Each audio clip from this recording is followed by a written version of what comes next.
last week? It was just last week. Yeah, he's been. Every practice last week? He didn't get every practice. He probably only got a couple. So that was his first practice, including preseason? Absolutely, yep. He was just out there. All he could do was run on the side because of his foot injury from last year. And then right when he was about ready to come back and just getting ready to endo, that's when he hurt his hamstring. And that put him out for another week, 2 weeks. And then, so he missed all that practice time. And then we were kind of seeing if he was back to health for this game. We really didn't know till Friday. So, and then we put him in, just kind of feel out where he's at, and he stayed in the rest of the game. Can one good or explosive drive early in a game this Saturday get the offense out of this kind of slow start funk, or are there things that need to happen in your preparation? I don't know. We'll find out, but it was, it was the slow start. It goes back to the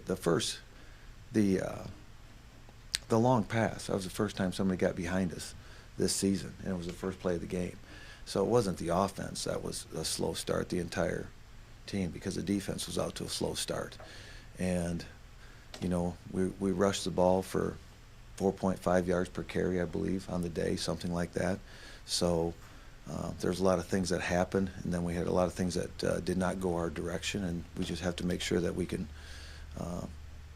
get rid of some of those errors that kill some of those drives as much as anything, and just have a little bit more consistency on offense. And then the defense starting slow was probably as detrimental as it was, because they gave up the big play early. And like I said, one big play can make a big difference in momentum, and they got momentum right out of the gate, and then they got to intercept right after that. So there's a lot of things that were spiraling at that time that you had to get regrouped, and we did, and put ourselves in really good position by playing the defense we did in the second half. We just didn't get the score when we needed, and finish that one drive where the 4th and short we didn't get. So that sequence of plays was a big difference. And then when we missed the block punt on I think it was a 30-yard line, something like that, ends up on our 1-yard line when it rolled all the way. That sequence was huge because of that was probably 75 yards of field position right there. That swung, and the punter kept us inside the 20 the remainder of the day for the rest of our beginning of series. So that was kind of, when you go back and look at it, some of the things that happened as you really understood what happened that day. Any more updates on the players that were injured? No. I've got updates, but there's nothing confirmed.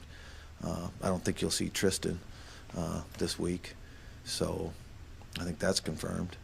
And then the rest, it's still a wait-and-see game. Just Weston and Lawrence, were there more, or were there more? There's more.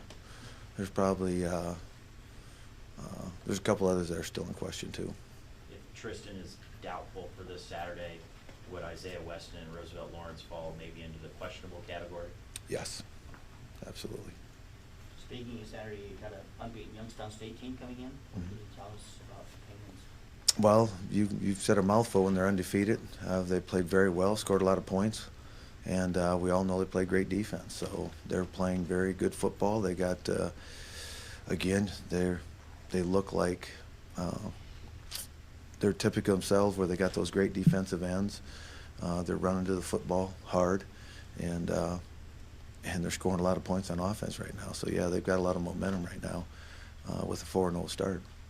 They really got their run game moving. I think we're averaging almost 300 yards or more than 300 yards a game. Mm-hmm. Is it just the typical, they're getting their 2 tight ends and fullback? They are hammering people. They're going right down the throat and doing a nice job with it. So they're running the ball hard, and it's your typical Youngstown football team. It's your hard-nosed power game, and they're getting some huge runs against some of these teams. So yeah, the tailbacks they got a couple tailbacks, one that's got good size. I still haven't got their names yet, but they got a good-looking football team.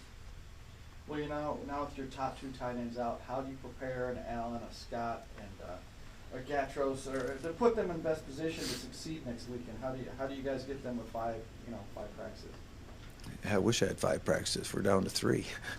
So we'll just have to figure it out. You know, they're going to have to step up. They know what they're doing.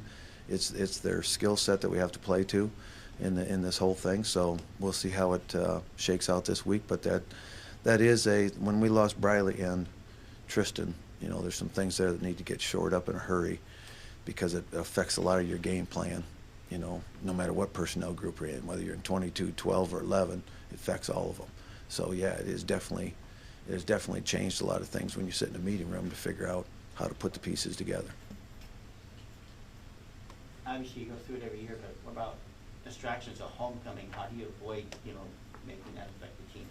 I don't think it's distractive. I think it's a good deal to have people around here and to have your former players on Friday nights, and they usually show up around Thursday sometime, and they have a deal on Friday, and there'll be guys going through here. So it's probably more, I don't want to call it distractive, it's just more time spent because these guys are going to come through the office, and we'll take the time to talk to them because they're back for a reason, because the program means something to them and they were a part of the program. So when they come into the office, you want to definitely take the time to see them, spend time with them, and that does take away from some of your prep time too when you're trying to do all those things. So we got to get our work done early in the week, so when they show up on Friday, that you can spend some quality time with them because they came back for a reason and they came back for the football game.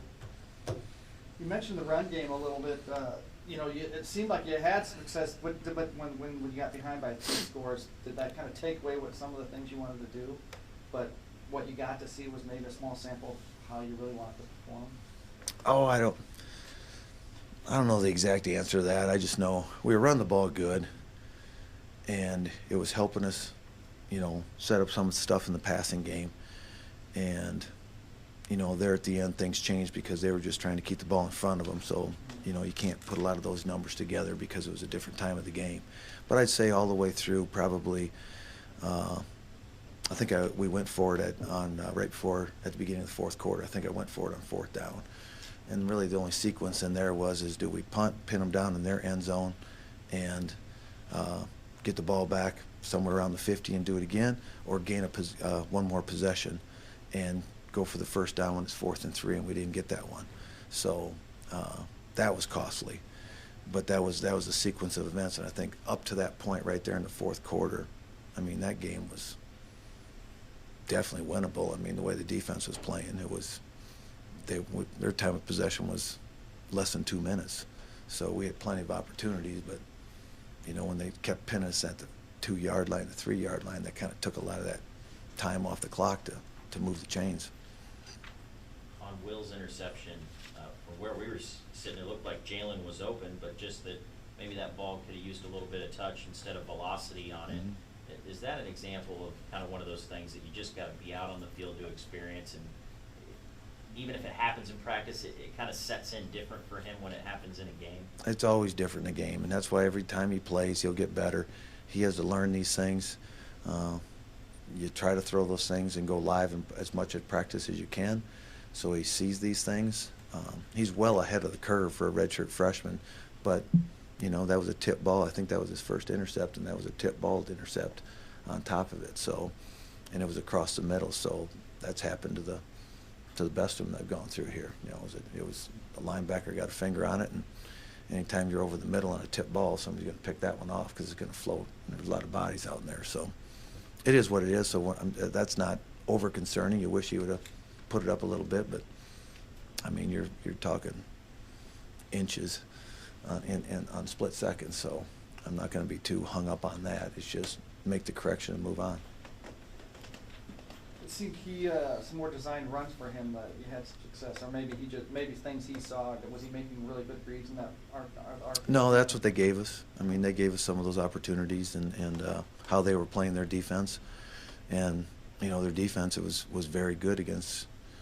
I watched a lot of them against San Diego State and Nevada, so they had played 2 really good football teams, in my opinion, and held San Diego State to 6 points and held the other team to 18, I think, something like that.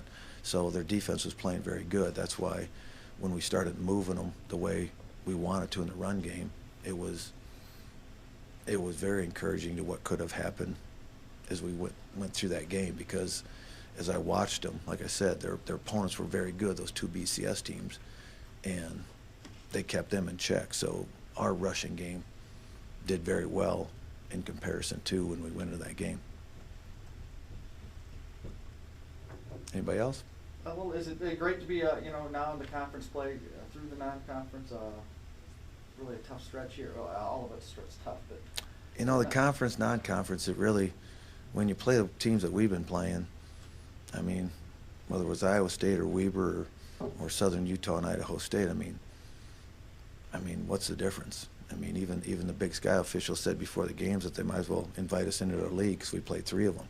So it's like being the, you know, the adopted child in the Big Sky, playing that many games out of the Big Sky. So we were joking about that before the game, but so really you're back in your league. Yes, the league matters, but so did the Weber game, and so did the Idaho State game, and so did the Southern Utah game. So this is the next one, and it starts out with Youngstown. They're 4-0, and a lot of momentum and a lot of confidence, I'm sure. Okay, thanks.